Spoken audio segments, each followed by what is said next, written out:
Hello? Hello. Morning. Medyo mahina. Hello?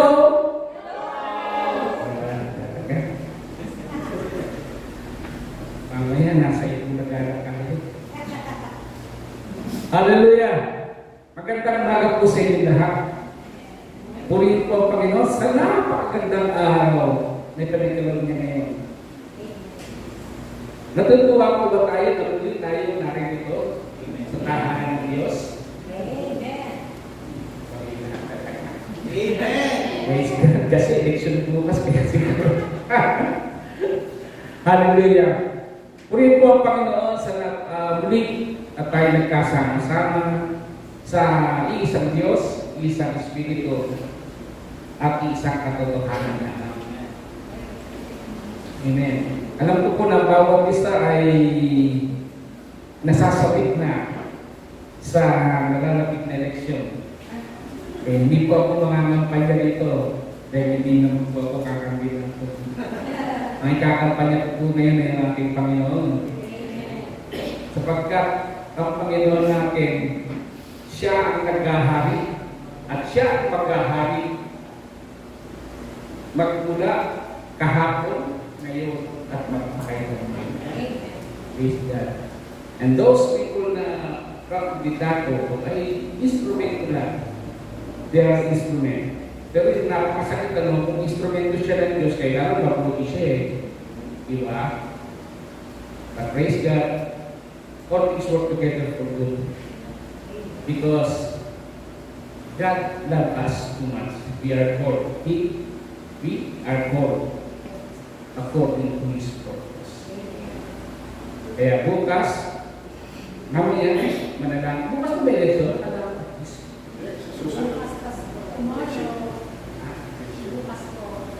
Bukas pala. Oo. Yan pala walang pasok bukas. Anyway, let's go to our message this morning. Alam ko po na bawat isa ay natunghayan at nasundan natin ang ating mga nagdaang mga series.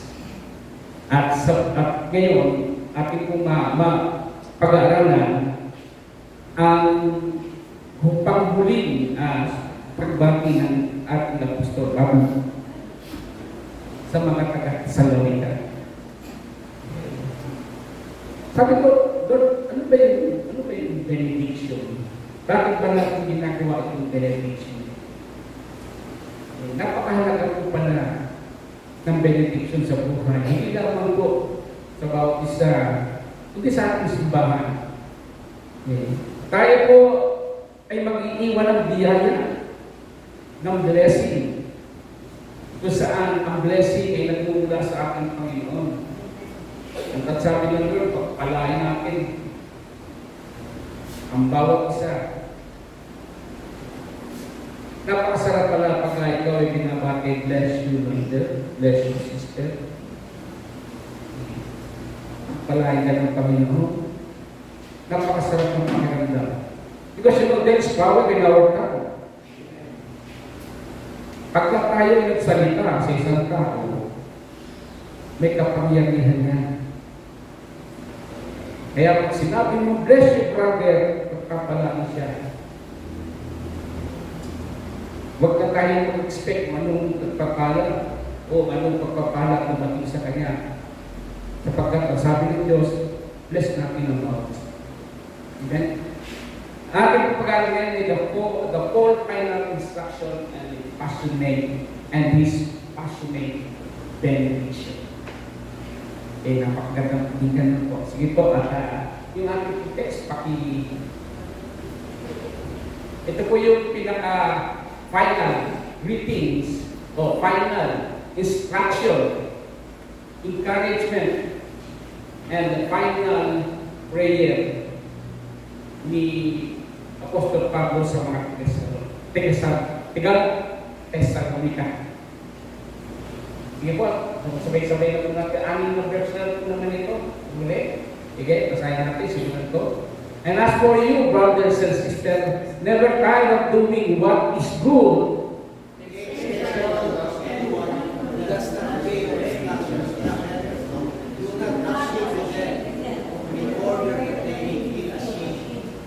Yet do not regard them as an enemy, but warn them as you would a fellow believer.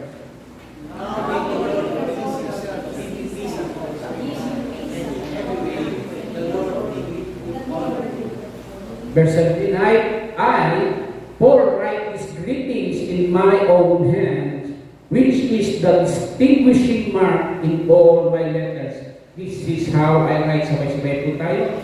The grace of our Lord Jesus Christ be with you all. Ang Diyos na po ang balang magpala sa kanyang kasalita. Amen. Nakakatuwa po sabihin, nakakatuwa po yung nga po sinabi ko kanina, na ang bawat isa ay magbatian pagpalain ang bawat isa. Pwede isa pagka tayo nagkakaroon ng after the service, meron tayong prayer of benediction. Napakahalaga po pala na yun. Siyempre, minsan pagka ikaw, di ba pagka ikaw ay bumisita sa isang lugar, at pagkatapos mong bumisita, hindi na lang basta-basta ikaw ay, okay, lumayas ka. Okay, babay na lang ako, babay, ganun lang. Kailangan pala, dapat natin gawin as tradition, bisa nga hinahati pa ingat ka, okay, ingat ka, ito, ganyan. O kung siya Kristiyano, papanalangin mo napakahalaga na. Kaya ngayon, matutunan natin kung ano ba talaga ang ibig sabihin ng benediction. But before that, dun po sa una hanggang 13, 14, and 15, ito po ay yung huling instruction ni Pablo sa mga Thessalonica. Okay. Doon po sa una, sa 13, and as for you, brother and sister, never tire of doing what is good. Okay. Paul is encouraging them to the end, and these closing verses, ay, para nasa akin na pala yung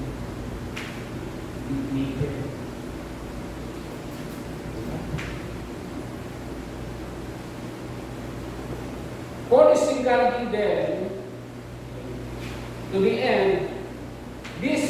In this closing verse, the great apostle is exhorting this beloved Red church to keep on keeping on.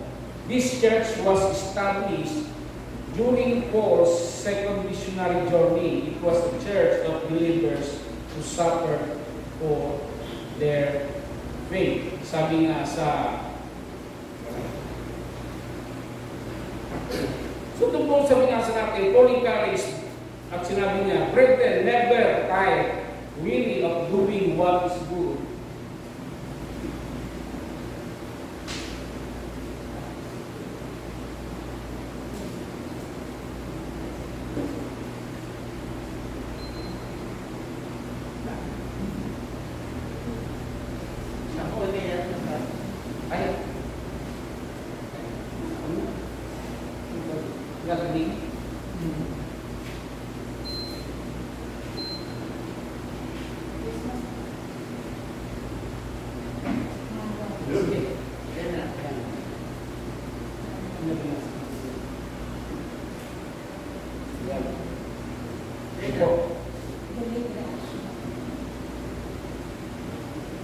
Doon po sa binasa natin,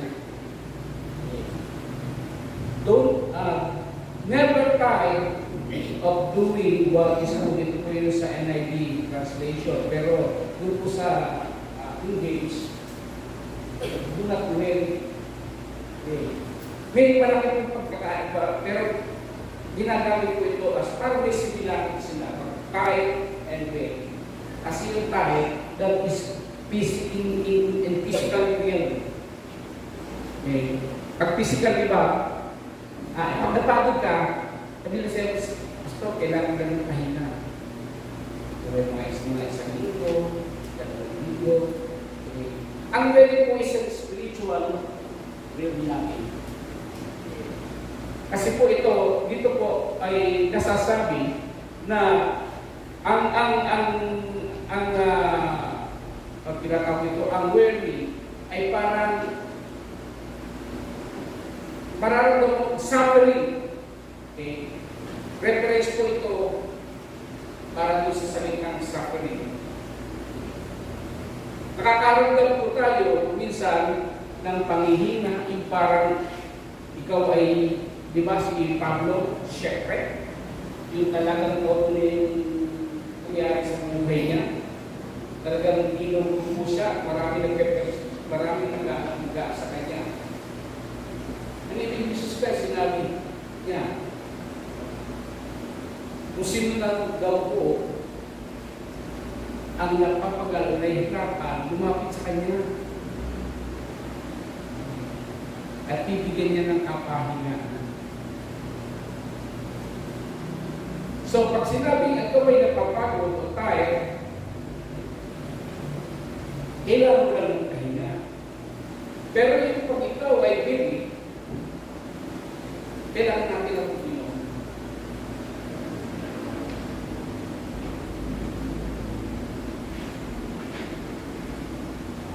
Doon po sabi sa Revelation chapter 8 verse 9, chapter 6 verse 9, and let us not grow weary while doing good. For in due season we shall reap if we do not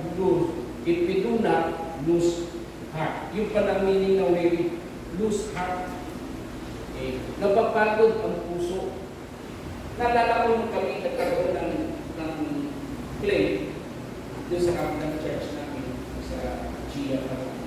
Karoon kami ng play. Ang title po ng play is Ang Sugatang Puso. So, nakita ko doon pala, minsan, pag tayo ay napapagod na, yung isang tao, napupunti siya, yung isang dalawang karakter doon, isang yung talagang manap na Christian at yung puso. Nag-uusap pala yung sarili mo at ang puso mo. At sa tuwing nagkakaroon tayo ng hindi maganda o nakagawa tayo ng hindi maganda sa ating Panginoon, nagigrit po ang puso natin. Nangihina. At sa patuloy na ginagawa natin na hindi nakatulong sa Panginoon, lalong po natin ito nangihina.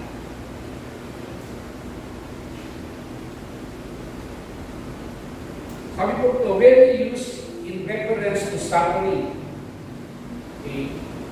And we are not to lose heart. And sabi po dun sa Matthew chapter 11, come to me, all of you who are weary and carry heavy burden, and I will give you rest. Yun ang sinabi ng Panginoon sa 11:28. So nakita natin ang difference ng physical realm at saka yung spiritual yun makita natin. So pagkakain that is physical.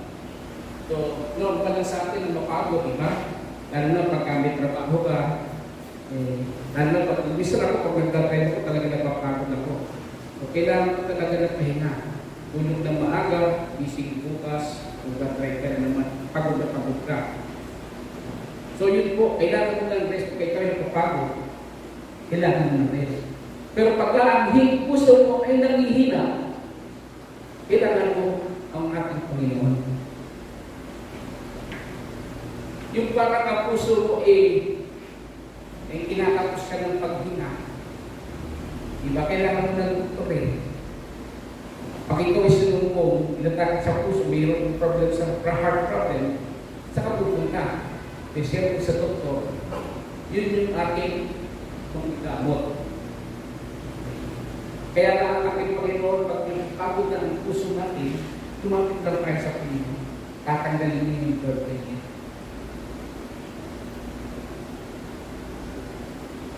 Sa verse 14, and if anyone does not obey our word in this season, know that person and do not keep company with him, that he may be ashamed. So, doon daw po sinabi na pag may isang tao na hindi nakikisa sa akin o sa grupo natin, hayaan mo siya. Huwag mong pansinin.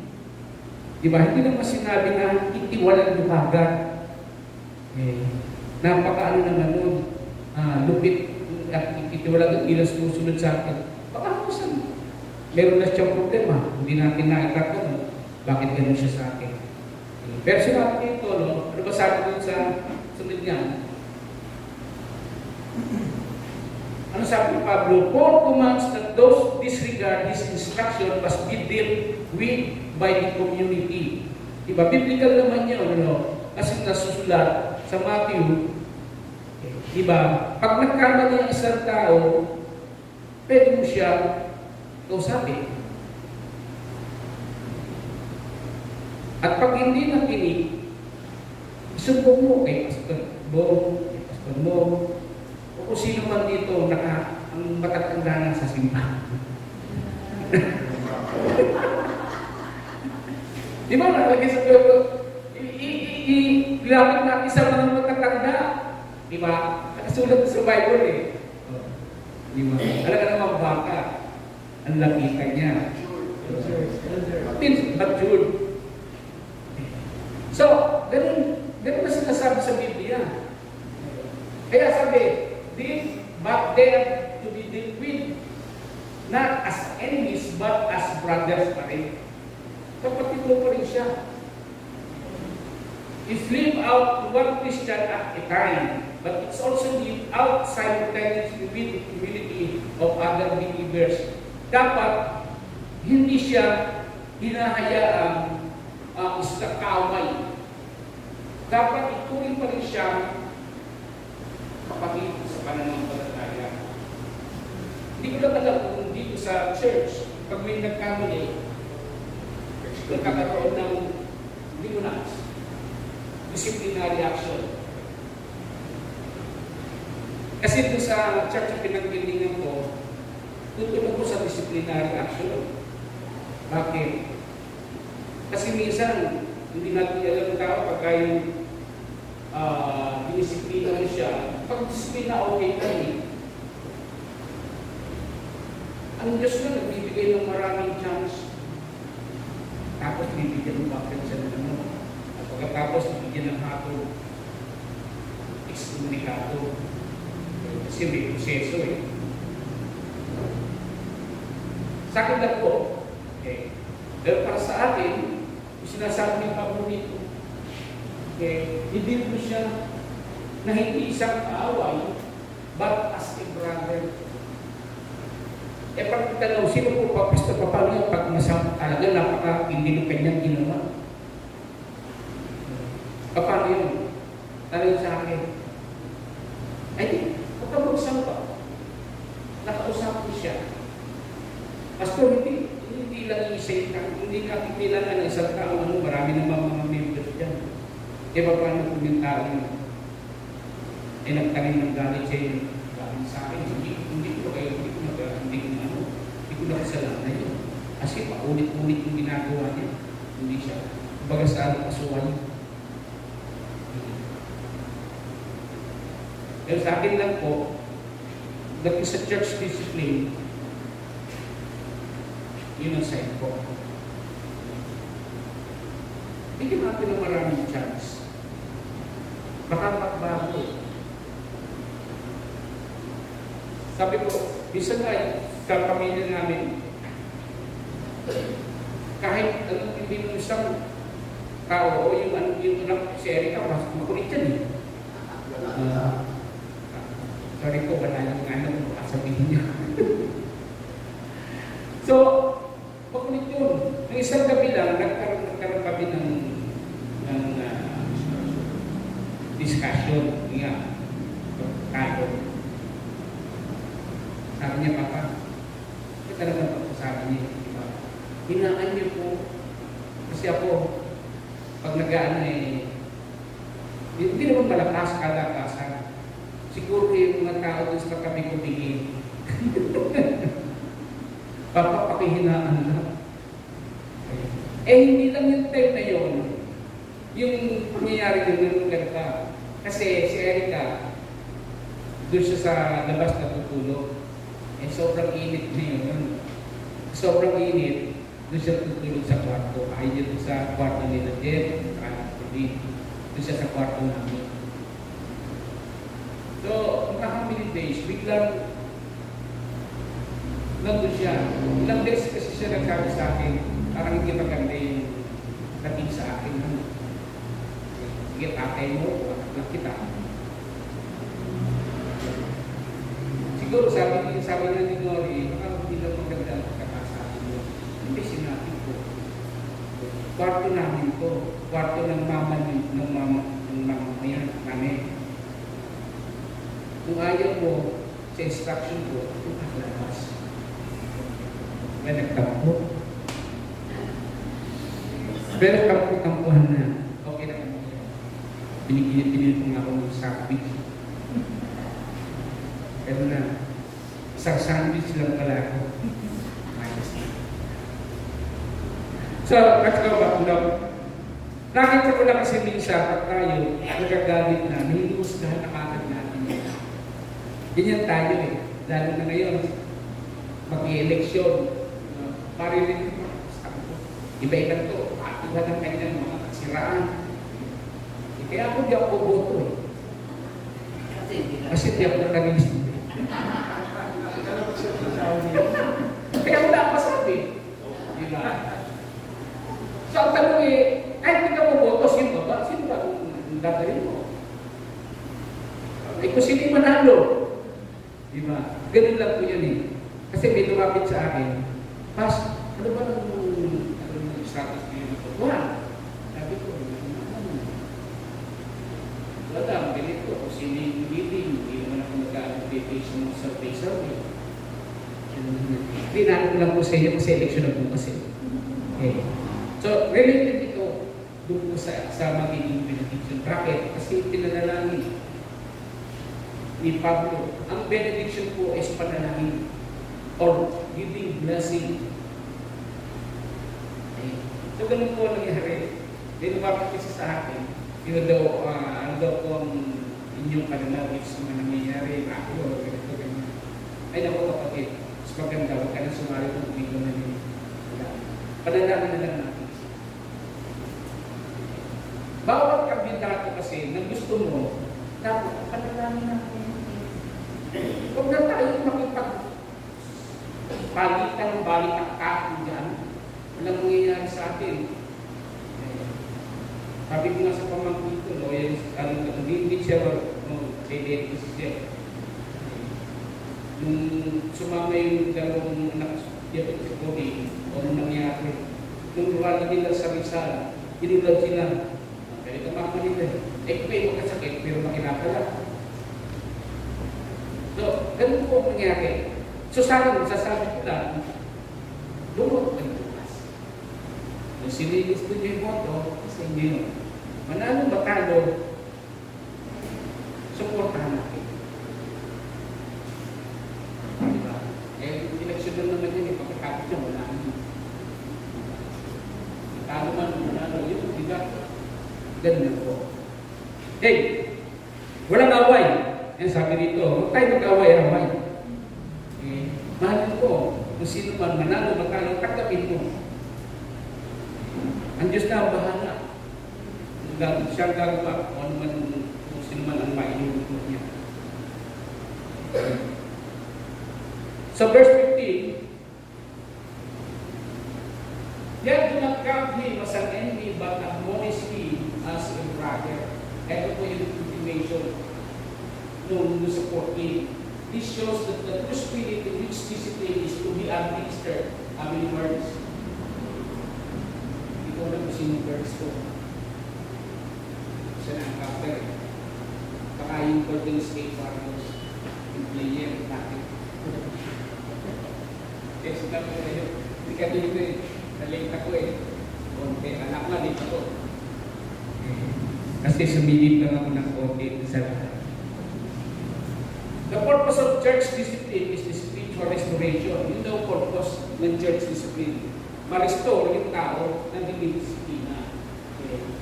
And their members in the consequent strengthening of the church is glorifying of the Lord.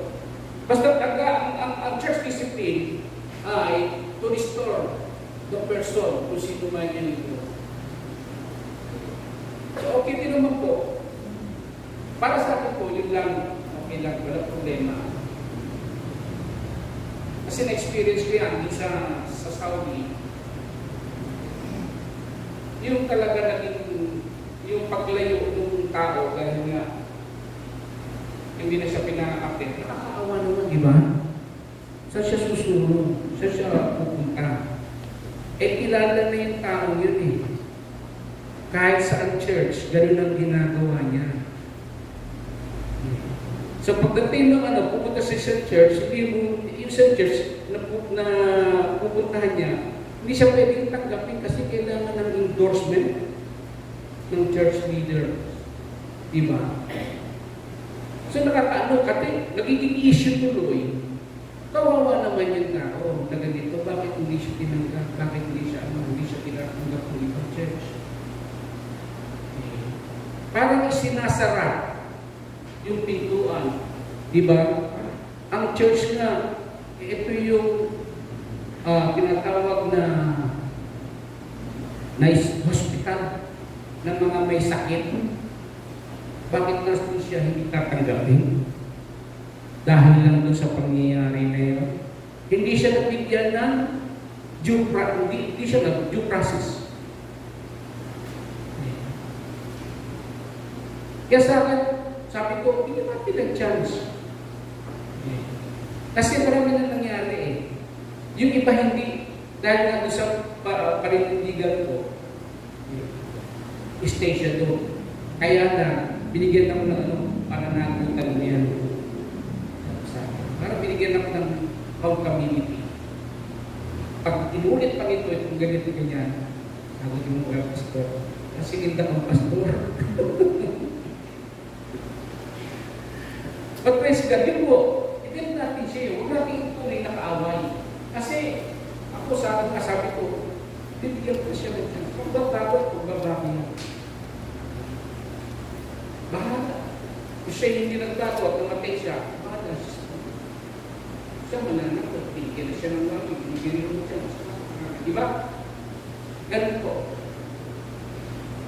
Ay sabi sa Matthew 18:15, this says, and if your brother sins, go and reprove him in private. If he listens to you, you have known your brother. O, sabi ni John MacArthur. Diba? Pag na-reprove siya, and then, we there. Kasi lang na kasimple. Diba? Kung ayaw niya pasakot, nasa kanya yun. Pero hindi natin pwede tabuin. Nagala ko yung isang ganyan at pumunta nito. Hindi ko naman siya tinagay, hindi ko balik. Ngayon yung pagpapasok dito. Ipapasok ito, humingi ng 20. Nagtawaran pa kami sir, kahit yung 20, kahit sa puno na. So, hindi naman natin itinatuloy. Sabi ko sa kanya, maligo ka. Kaya siyempre diba? Kaya hindi na bumalik. Siguro, hindi siya sanay maligo. Amen. Hallelujah. So, verse 16 tayo. Dito po tayo papasok. Kasi verse 13 to 15, ito po ay yung final, final instruction and encouragement ni Apostle Pablo. And now let's go to verse 16.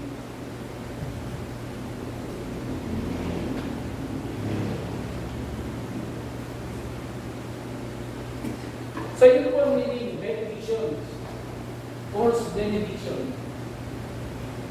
Ano daw po ang benediction? The benediction is a declaration of blessing from God upon His loved ones. Ano ba yung loved ones? Yung mahal natin sa buhay. Ipapano yung dito sa church, hindi natin ano. O sinabi, kamahal-mahal sa akin. Yung mga minamahal natin. Diba? Benediction is declaration of blessing from God upon His loved ones. Okay? Benediction, pakikita natin niya sa New Testament. Pero meron po sa Old Testament. Sino nakakaalam? Sa Numbers, pakikita niyo, 24 to 25.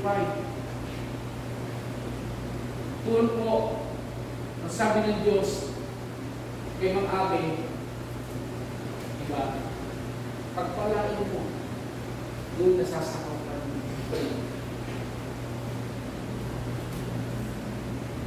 Iba sila. At ang aking mukha, sabi ng Diyos, ay mananatili sa kanila magsashine. Yun po sinasabi ko sa Numbers. So, that was benediction. Whatever declaration of blessing from God upon His loved ones.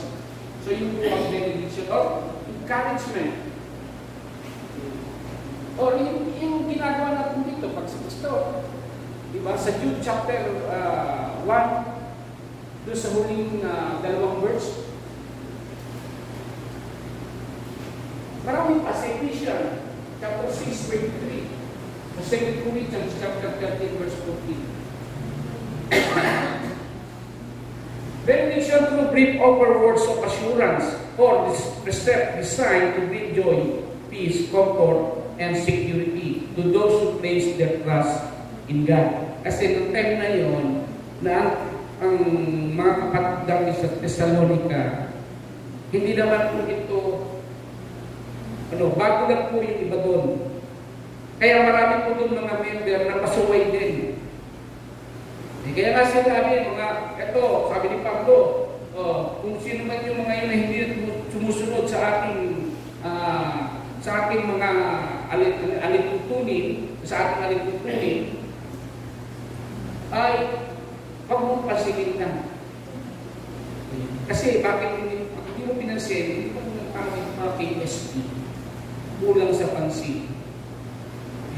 May hiya mismo yung tao yun. Siguro, mag-iisip siya, bakit hindi ako pinapansin dito?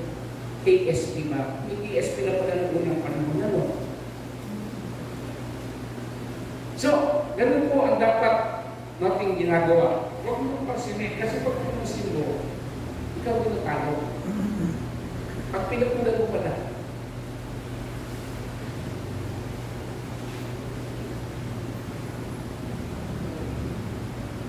so nakita po natin, ang benediction is declaration of blessing from God. Hindi lang po, sinabi dyan, bring joy, peace, comfort, and security to those who place their trust in God. So, doon sa ginawa niya Apostle Pablo, doon sa kanyang pag-pray sa kanila, in fact, pag-apat na ginawa, itong sinasabi doon yung sa verse 16, pang-apat niya, panalangin yun. Kung ating nasubaybayan, yung ating mga pinag-aralan, 4 na beses. Puro panalangin yung ginawa.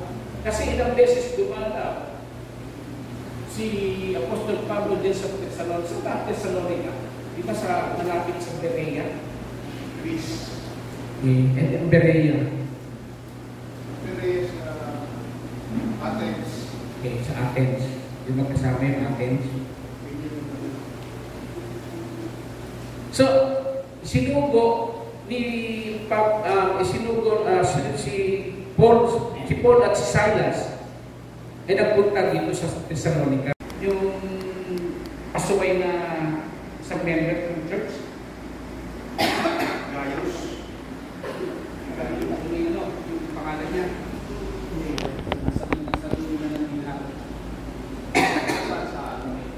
Pasuway siya. Ayaw niya sumunod sa mga leader. Ang mas po, susunod siya kay Apostol Pablo. So sabi na lang ni Pablo, usapin na lang natin. Baka mabigyan pa natin, baka magtakot siya. Maraming na doon sa church nila, sa Thessalonica. Kasi hindi pa naman inabasa nga from the church of Thessalonians. So sabi, okay, sige, pagbigyan natin.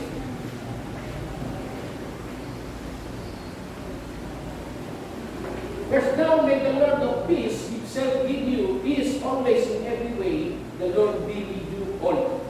Yan yung sinabi, yan isang klase ng benediction o pagpipray sa mga kapatiran. Eh, ang sabi doon, tingnan natin ano, now may the Lord of peace himself give you. Alam niyo mga kapatid, sino ba ang the Lord of peace? Iba si Jesus Christ. Makikita natin yan. The set title is given to Him as the Father, the God of peace. Nasa Romans chapter 15 verse 33. Kaya nga sinabi, ang benediction ay nagbibigay sa iyo ng comfort, joy, peace, sama mo na yung fruits of the Holy Spirit. Amen. Jesus Christ who is called our peace. Sabi sa Ephesians chapter 2, for He Himself, He is our peace. So alam niyo mga kapatid, meron pala talagang proteksyon pagdating sa kapayapaan. Yung tatlong sa Trinity, nandun yung tatlo. God the Father, God the Son, and God the Holy Spirit. Silang tatlo. Okay. But ang tinawag, nasa Isaiah sila, sa Isaiah, He has promised to give His peace to His people. Peace I give with you sa John 14. Peace I give. Doon sinabi ko ni Jesus Christ sa kanyang mga disciples. Ang sabi niya, kapayapaan ang iniiwan ko sa inyo. Hindi yung kapayapaan na bigay ng mundo, kundi ang kapayapaan na ibinibigay ko sa inyo kapag ako ang kapayapaan. Kapag ba magkakaroon ng kapayapaan ko natin? Eh, ang dami ko sa bahay namin, sa aking bahay namin. Ang gulo na. Ano ba kapayapaan na? Kasi sa aking mga Kristiyano, ang kapayapaan, example natin, nakakita na kayo ng agila. Yung nakakita ng agila na ito. Yung sa agila, sila mahilig silang manirahan sa mataas na mundo. Kung saan nandun yung mga hangin na napakalakas. Pero itong mga inakay, hindi sila tatakot. Maski, mas muli kanila mga kumula. Yung inahin agila at saka yung amayin agila. Yung kanila mga anak, napakahimik pa. Eh, hindi sila napakalakas ng bagyo. Pero sila napakahimik. Kaya daw po ay example ng peace. Kapag tatandaan nyo, nung nasa boat, sila yung mga disciples ng Kristo. Diba? Naglalagtas sila dahil malakas na kanon eh. Malakas sa kanon. Natatakot sila. Sa mga ating Panginoon ay nagpapahinga. Ano sabi mo sa Panginoon? Panginoon! Wala po ng alon. Bakit tayo siya? Lakas po ng alon. Ano po gagawin namin? So, Panginoon, hindi siya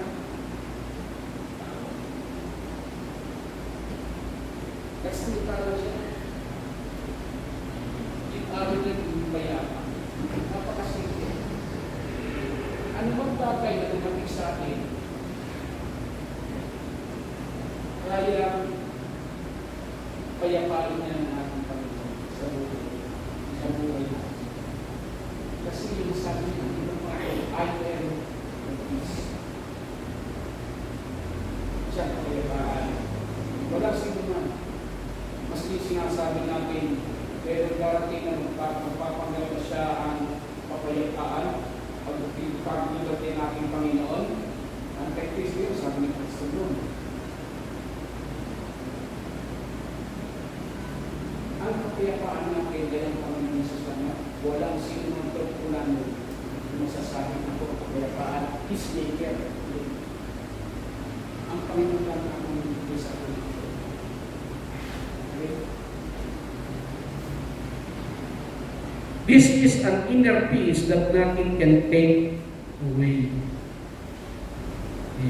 Walang makakapag-akal doon sa kapayapaan. Sabi sa Romans 5, therefore having been justified, di ba?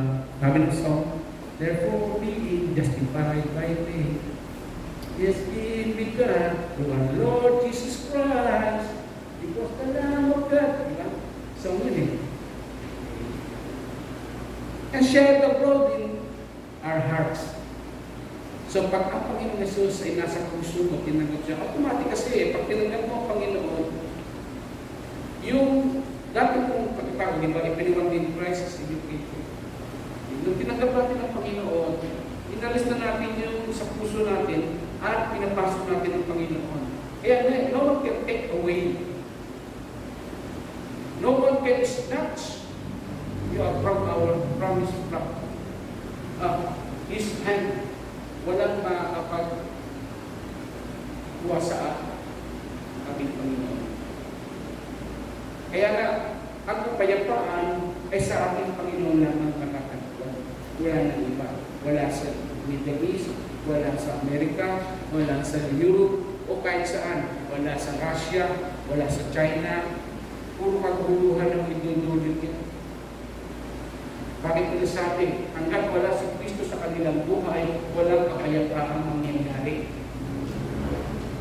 Sapagkat ang kapayapaan kay Kristo na matatagpuan, yun ay nasa puso ng bawat isang naniniwala at naniniwala sa Panginoon. Amen. Yun ang iniwan ni Pablo sa kanya. Okay. Now may the Lord of peace Himself give you peace always in every way that the Lord be with you.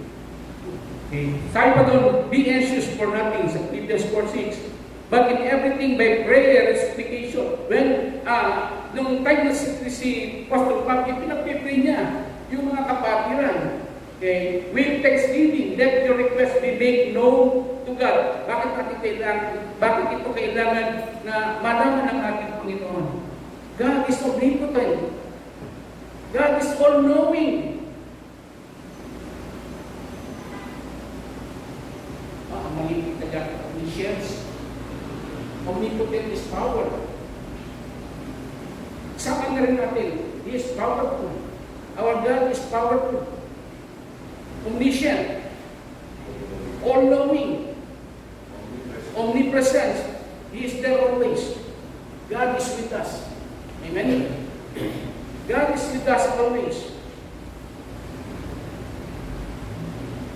Which surpasses all understanding will guard your hearts and minds through Jesus Christ. Next verse. The salutation of Paul with my own hand, which is a sign in every epistle, so I write. Ito yung sinisiguro ni Pablo. Kasi nung panahon na yon, maraming mga kasulatan o yung mga skribo, nagsusulat, diba scribe, yung mga tawag sa mga scriber. Maraming nagsusulat, pero yung fictitious, hindi totoo. Ginagamit ang pangalan ni Pablo. Okay. So, sabi niya dito, with my own hand, siya mismo. Dati nun, nung unang panahon, paano ba malalaman kung talagang kanya yung sulat na yun nanggagaling? Diba may mga seal, nung may, diba ginagamit nun, dugo, kasi hindi pa sila marunong kumingma ng panahon. Basta gagawa lang sila ng ano man yung marka na yun ay genuine or authentic. Walang iba. Pagka nagbigay siya ng sulat, ito sulat ko lang.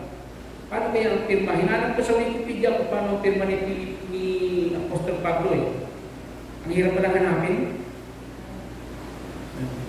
Kasi, imagine, kaya nga, kung sino yung nagsumulat na yun, ako sumulat yan, yun lang ang dapat niyong paniwalaan. Okay. Wala akong isinusulat yan na walang na hindi nanggagaling sa ating Panginoong Yesus. Napakahirap kung gano'n. Yung ngayon sa panahon ngayon na nahahak na yung mga inyong mga message. Sa panahon ngayon, pwede na malaman kung ano yung laman ng bank account mo. Pasalamat ako, walang laman ng bank account ko. Walang mahahak. Hiyak Manila, wala silang mga. Diba? Kaya kayo, mas maganda mag-impok na lang kayo dun sa langit. Okay.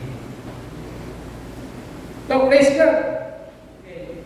The salutation ng ba? Salutation. Alam ko dito, yung sulat. Ito po ay sulat ni Pablo, ni Apostol Pablo. Alam ko, yung pagka-salutation, ito yung baging panimula eh. Yes, salut. Salut, baging panimula. Yung mga nag-aral dito. Diba, ano ang katawan ng sulat, diba? Address. Diba, address, hindi ko na address, date, ano din. No, alam natin yan. So, the salutation of Paul with my own hand, which is a sign every epistle. Lahat ng nakasulat ka, authentic yun. Galing kay Pablo yun.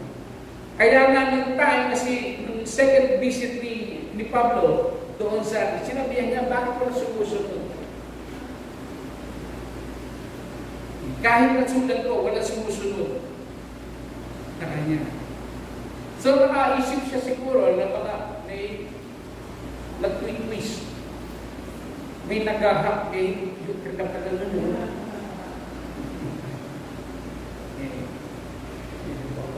Some suggest that some fictitious letters were written in Paul's name by which he might be induced to add this token with his own hand. Baka maanahan yung kanyang sumat. So, nakita po natin na doon sa kanyang betisyon or prayer sa mga Thessalonian, yung kanyang benediction, nakikita mo doon, hindi siya magbibigay na hindi niya alam na nangyayari sa buhay ng mga Thessalonian. Kung titingnan natin sa Thessalonian, bagamat sila yung mga bago, karamihan doon sa kanila ay bago, at meron din matagal, pero madali sila, di ba ang Church of Thessalonian, madali silang ma-deceive. Kaya binigyan ng babala at ipinag-pray talaga. Kaya nga doon sa aklat ng Thessalonian, this is the fourth time na ipinag-pray ni Apostol Pablo ang mga Thessalonian. Makikita niyo po dito sa Book of Thessalonians 1 and 2, ipinanalangin siya 4 times. Doon sa Ephesians, sa beses, di ba? Yung sinabi kanina, sa Ephesians chapter, yung benediction. Sa mga taga-Korinto, at kung saan pa, but this time, sa Church of Thessalonians, 4 times niya pinag-pray. Bakit? Kasi alam ni Pablo na itong mga taga-sulat ay mahina pa. Kumbaga sa bayabas, bugot pa. Na kinakailangan ng encouragement, ng suporta, or anuman yung ayuda. Kailangan nila ayuda, may ayuda ba doon? So ibinibigay lahat. Pero ang napakahalagang ginawa ni Pablo ay panalangin. Kasi yun lang. Okay. Pray for your body. Which is, sa church natin, ganun po. Kinakailangan natin na ipag-pray panalangin ng bawat isa sa atin. Kaya napakahalaga ng prayer of benediction. Sa Saudi Arabia, Bihira sila, closing prayer na. Nanalangin sila, salamat po Panginoon, ganito rin yan. Boss, nakikita mo doon. So, na-implement namin yung na benediction, prayer of benediction or closing message prayer, closing prayer. Isinama na ginawa namin ngayon. Actually, may kasunod pang yan. Diba? Pagdating dun sa doxology. Diba doxology yung tawag doon? After na, pero doxology, it is also benediction. Dinaan lang sa awit. Kasi itong benediction dito, may ilan na isama. Ginagawa ito ng may paawit. Aawit sila. Kasi, nadala ko kasi nung kami nasa Santa Mesa pa. Ako member ako ng choir sa Sacred Heart of Jesus sa may Santa Mesa. Yung pari doon, gusto niya may kanta kasi Talyano yung pari doon eh.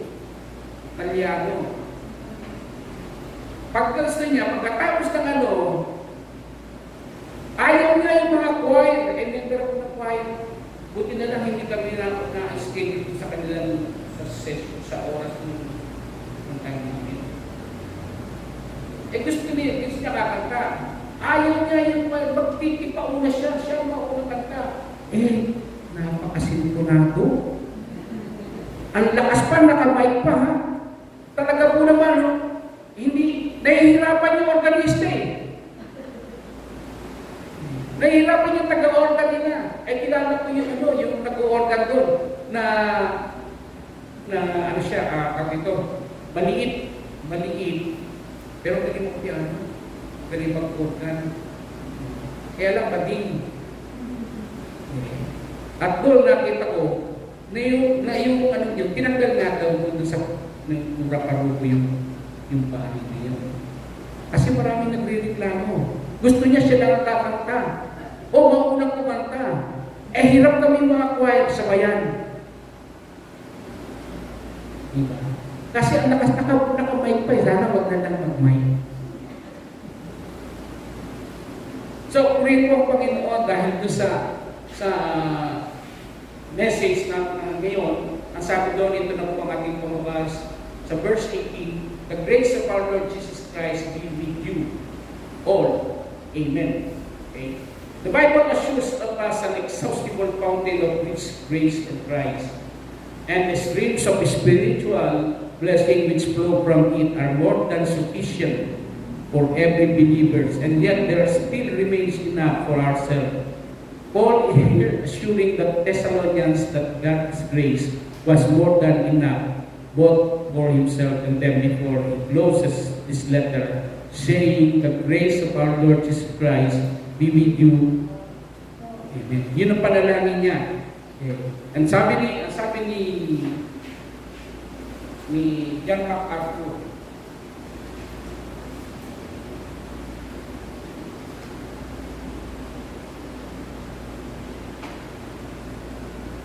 that is magnificent Greek word, wala ko dito.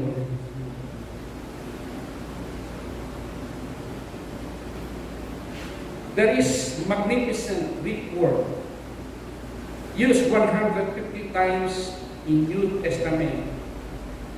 The word, kasi yung benediction, the word is charis. Anong word sabihin ng charis? Love. Charismata. Okay? It is translated as grace. Akala ko kanina ba charismatic? So, the Greek word for charis, that is the word charis, that means grace of God. Okay. It means a favor bestowed. Yun daw po ito sabihin. Favor bestowed, it means a generous benefit, freely given.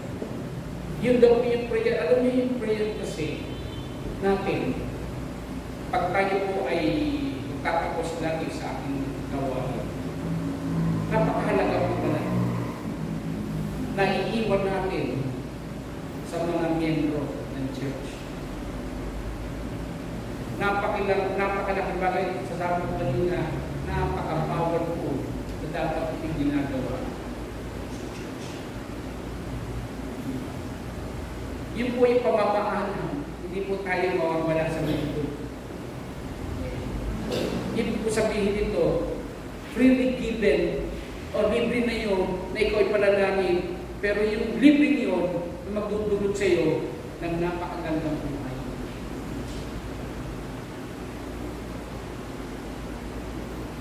Dapat sapagkat ang biyaya na nanggagaling sa Diyos, imagine, yung tayo naligtas dahil sa biyaya galing sa iyong pananampalataya. Napakalaking bagay na pala sa buhay natin.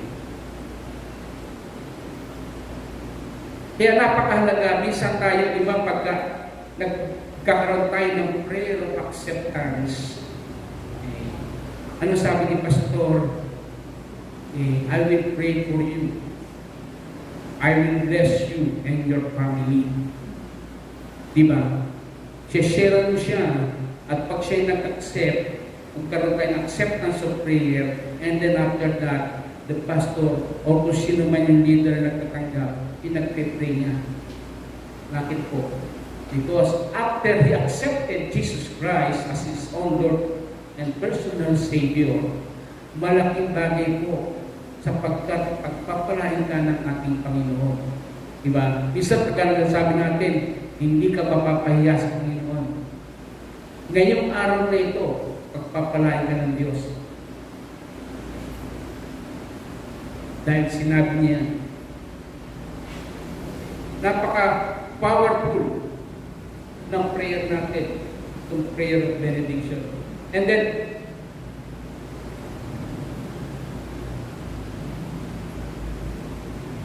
so, ano sabi po doon sa Ephesians chapter 2? Says, God is being rich in mercy because of His great love, yung kanyang dakilang pag-ibig, with which He loved us even when we are still sinners.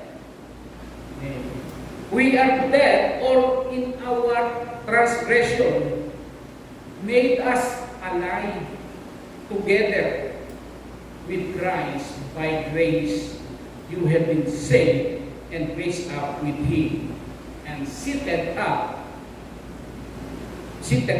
with Him in the heavenlies in Christ Jesus. Sabi pa ni John MacArthur, in order that in age to come, He might show the surpassing riches, ibig sabihin, makikita at mararanasan natin yung yaman na muna na tinanggap mo ang aking Panginoon. Yaman saan? Hindi naman sa pananalaki. Yaman sa kanyang laki ng pag-ibig sa atin. Diba? His great riches of His grace and kindness toward us in Christ Jesus. Yan po sinabi ni John MacArthur. Napakahalaga na po sa buhay ng bawat isa, lalo na sa mga kapatid natin na mga mag-aaral ngayon, parang nagtrabaho, kailangan nila magtrabaho, kailangan nila mag-aral. Okay. Kaya mahalaga sa kanila na ipanalangin. Hindi natin alam, pag ipanalangin natin sila, pagpalaisa ng Diyos, makikita natin, baka susunod siya presidente ng bansang Pilipinas. Malaking bagay po yun. Kaya mga kapatid, tayo po ngayon lahat.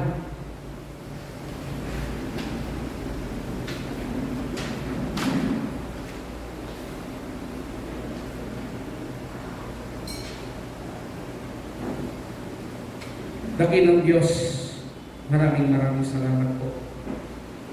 Sa umagang ito, Diyos, Panginoon, ipinakita mo sa huling mensahe sa mga taga-Thessalonica, Panginoon, na ang focus ko at ang pakay mo, Panginoon, sa kanyang huling pagbisita, Panginoon, ay pagpalain mo ang mga kapatid namin sa Thessalonica. Pinakita mo, O Diyos, na kahit sa murang mga kapatid na natin, mga baguhan ka, Panginoon, hindi hadlang sa kanilang Panginoon. Naidulog sila, ipato at encourage sila, pag-pray sila, ipanalangin sila, Panginoon. Sapagkat nakikita, ipato sa kanilang buhay, na ito mga kapatid natin, ay magpapatuloy, Panginoon. Kahit marami silang nararanasan na persecution sa buhay nila. How much more, Panginoon, ang sa buhay namin dito, sa panahon namin ngayon. Hindi po na ilalayo, Panginoon, na marami din po mga problema o marami mga pagsubok na dumarating sa aming buhay. Maraming salamat, Panginoon, sa aming mga pastor, Panginoon, na kung saan, O Diyos, patuloy kaming itinagalahin, na alam namin sa kanilang panalangin, mangyayari po ito sa mga darating araw. Maraming salamat po, Panginoon, sa buhay ng bawat isa at sa buhay ni Pablo, kung saan, Panginoon, natutunan namin na kung ano ang ginawa ni Pablo sa pasimula, ganun din po, Panginoon, ang ginagawa. Magpahanggang ngayon. Kaya po maraming salamat po, Diyos. Nanalangin po namin na sa pagkatapos ng gawain ito, Panginoon, Lord, ang kapayapaan, ang pag-ibig ko, Panginoon, ang siyang kapasal. Palain po ang bawat isa. Sa pangalan ni Jesus, ito po ang kasama ko namin. Amen.